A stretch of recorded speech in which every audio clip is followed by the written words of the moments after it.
officially proclaim the friendship between Ethiopia and Slovenia to be everlasting, okay?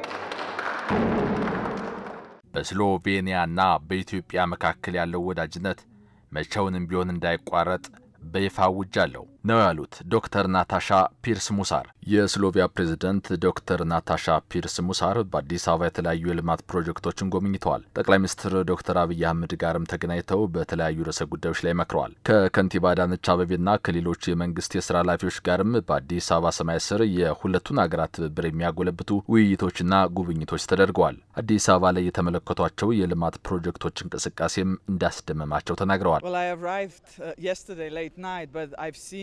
ትናንት ሌሊት ላይ ነው ወደ አዲስ አበባ የመጣሁት።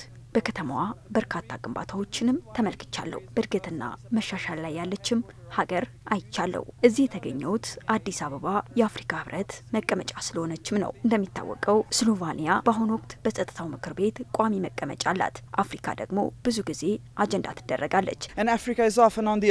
ፕሬዝዳንቷ የስሎቪያ ባለሀብቶች የኢትዮጵያ ኢንቨስትመንት አማራጮችን በሚያማትሩባቸው ጉዳዮች ላይ ትኩረት አድርገው እንደሚመክሩ ጠቁመዋል።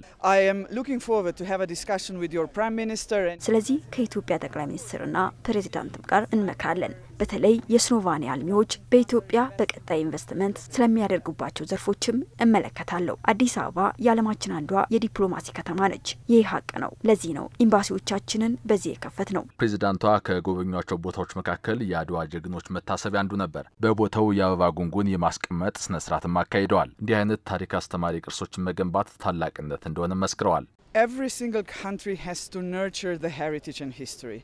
And to have a museum. ኢትዮጵያ የገነባችው የአድዋ ሙዚየም ስለ ታሪካችሁ ለማወቅ ከውጪ ለሚመጡ ታሪክን ለማሳወቅም አዲስ አበባ ላይ ይህንን የመሰለ ሙዚየምም አይቻለው። Foreigners to learn about your history. So I applaud to you that you have this beautiful museum in Addis Ababa.